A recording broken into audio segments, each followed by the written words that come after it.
programme matinal La Connexion. En ce temps de confusion et de panique générale, vous avez besoin de vous connecter au trône de Dieu et de maintenir la communion avec le Seigneur. Cette émission, c'est un temps de connexion divine.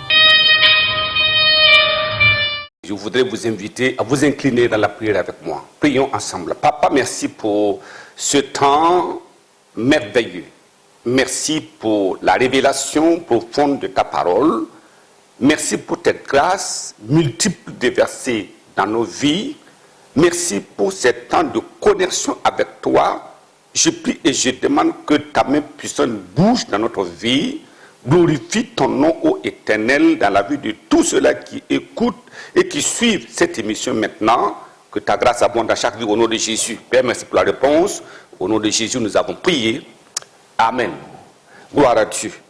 Soyez les bienvenus à cette émission et merci pour votre fidélité. Comme vous l'avez constaté, nous sommes dans une série d'études et aujourd'hui nous abordons l'étude numéro 5 dont le thème est le plan de rédemption de Dieu prophétisé. Alors nous avons vu la détérioration de la première alliance avec Adam, nous avons vu le séisme qui est venu dans le monde et nous avons vu le plan de rédemption qui a été révélé et nous avons vu comment Dieu a prophétisé, Dieu a rappelé, a révélé la venue d'un sauveur, un sauveur incomparable. Nous sommes tellement heureux de savoir que Dieu est un Dieu souverain et qui fait ses plans merveilleux. Aujourd'hui, nous parlons justement de ce plan, comme il a parlé la naissance virginale de Jésus. Alors nous voyons aujourd'hui Hébreux chapitre 10, le verset 7. Il nous dit, verset 7 là-bas, alors j'ai dit, voici je viens, dans le rouleau du livre, il est question de moi pour faire, ô Dieu, ta volonté. Voyez, Jésus disait, je viens, parce qu'il a dit, qui enverrai-je? Et qui marchera pour moi? Personne. Au ciel, c'était silencieux, sur la terre, personne n'était qualifié pour répondre à cet appel de Dieu. Et alors Jésus dit, je viens, je viens. Oui, il a donné librement son approbation pour mourir à la croix pour les pécheurs. Alors, voilà maintenant, nous sommes au verset 10. Verset 10 nous dit ceci. Alors, Hébreux 10, verset 10. Il dit, c'est en vertu de cette volonté que nous sommes sanctifiés par l'offrande du corps de Jésus-Christ une fois pour toutes. Vous voyez, c'est clair. Il a payé le prix une fois pour toutes. Et quiconque s'approche de lui reçoit la rédemption et le pardon des péchés et le cœur est purifié. Voyez tout ce qui s'est passé à la croix. Alors vous voyez la mort sacrificielle de Christ. Tout cela avait été précédemment, oui, prophétisé, prédite, afin que personne ne puisse un jour dire « Ah, je ne savais pas ». Il n'y a pas de possibilité d'excuse en ce moment-là. Il l'a annoncé d'avance, comme il l'avait fait par rapport à la naissance virginale de Jésus. Voyons quelques traits seulement de ce qui avait été prophétisé, prédit par Dieu lui-même, et vous verrez que c'est extraordinaire. Premièrement, nous voyons l'entrée triomphante de Jésus à Jérusalem. Jésus était à la fin de son ministère et devait entrer maintenant pour aller à la croix. Voilà ce qui est dit là-bas dans Zacharie chapitre 9, verset 9. Bien avant cela, Zacharie, il dit, sois transporté d'allégresse, fils de Sion, pousse des cris de joie, fille de Jérusalem, voici ton roi vient et à toi, il est juste et victorieux, il est humble et monté sur un âne, le petit d'une ânesse. Vous voyez, ça a été confirmé. Deuxièmement, alors nous allons parler du rejet de Jésus par son propre peuple prophétisé. Alors, dans Ésaïe chapitre 53, le verset 3, il est dit, méprisé et abandonné des hommes, homme de douleur et habitué à la souffrance, semblable à celui dont on détourne le visage. Nous l'avons dédaigné, nous n'avons fait de lui aucun cas. C'était prophétisé. Troisièmement, nous voyons le silence de Jésus devant ses accusateurs avait été prédit. Il dit, dans Ésaïe chapitre 53, le verset 7, il a été maltraité et opprimé, il n'a pas ouvert la bouche, semblable à un agneau qu'on mène à la boucherie, à une brebis muette devant ceux qui l'attendent, il n'a point ouvert la bouche. Ça, c'est Ésaïe, avant même des années, des centaines d'années avant. Cela a été prédit comment les choses allaient se passer, afin que les hommes comprennent qu'il ne s'agit pas de l'imagination des hommes, mais c'est un plan de Dieu orchestré par lui-même, établi par sa puissance, afin qu'il donne la vie éternelle à ceux qu'il aime encore. Quatrièmement, alors, les soldats partagent et tirent au sort ses vêtements. C'était prophétisé.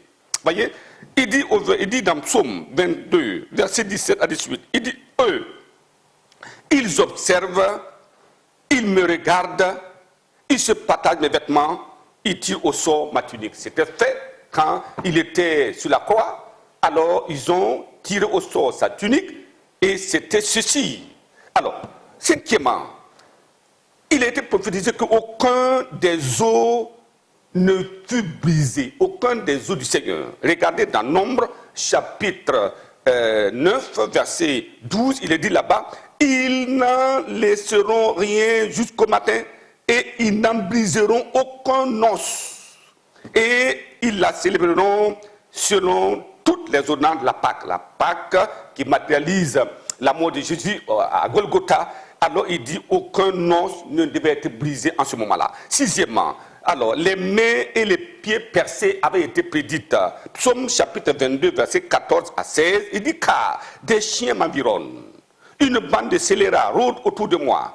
Ils ont percé mes mains et mes pieds. C'était clair, la prophétie était claire. Septièmement, la mort en sacrifice pour nos péchés était prophétisée. Regardons dans Ésaïe chapitre 53. Le verset 5, il dit là-bas, verset 5, il était blessé pour nos péchés, brisé pour nos iniquités. Le châtiment qui nous donne la paix est tombé sur lui. Et c'est par ses métissures que nous sommes guéris. Nous étions tous errants comme des brebis, chacun suivait sa propre voie, et l'Éternel a fait retomber sur lui l'iniquité de nous tous. Huitièmement, alors, c'est formidable. Quand vous écoutez la parole de Dieu, vous voyez comment Dieu est vraiment souverain. Huitièmement, alors Jésus, enterré dans le tombeau des riches, avait été révélé, prophétisé. Il dit ici, dans Ésaïe, chapitre 53, verset 9, il dit, on a mis son sépulcre parmi les méchants, son tombeau avec les riches, quoiqu'il n'eût point commis de violence et qu'il n'y eut point de fraude dans sa bouche.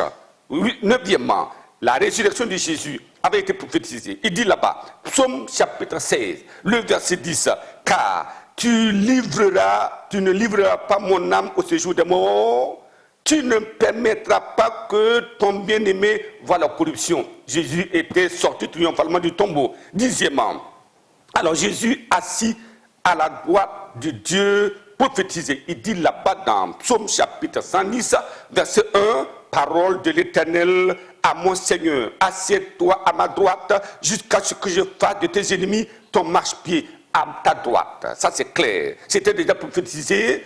Alors, et ça s'est réalisé effectivement. Onzièmement, nous allons nous arrêter là-bas parce qu'il y en a tellement. Mais onzièmement, Dieu lui-même atteste l'authenticité ou attesta l'authenticité de son plan de rédemption.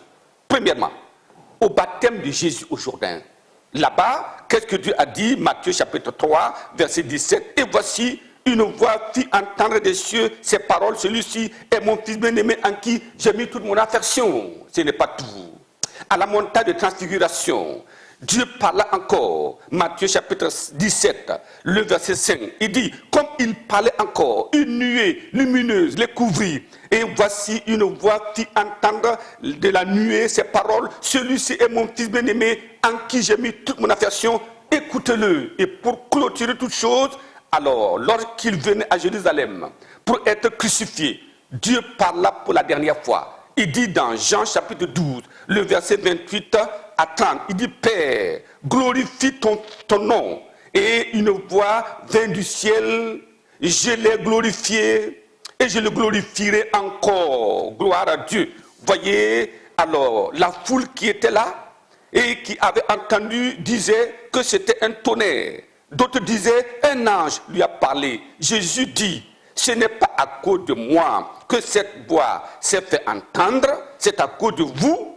Jésus est le Fils unique de Dieu et la deuxième personnalité de la Sainte Trinité. Le plan de Dieu est clair, l'appel à la repentance est sans équivoque. Que feriez-vous maintenant? Nous allons baisser la tête et prier, parce que Dieu est souverain et ses plans sont des plans qui ne peuvent échouer. Prions maintenant en ce moment. Papa, merci pour ce moment, merci pour les téléspectateurs, les auditeurs, merci pour toutes ces personnes qui ont entendu que Jésus est le Fils de Dieu, il est né d'une vierge, il a vécu sans péché, il a fait des miracles extraordinaires et il a démontré, il a prêché la parole que personne n'a pu prêcher sur la terre et maintenant il est monté à la croix. Tout cela avait été prophétisé. Père, je prie qu'en écoutant de telles merveilles, que personne ne puisse dire « je ne savais pas ». Merci Père pour la réponse en ce moment. Au nom de Jésus, nous avons prié. Amen.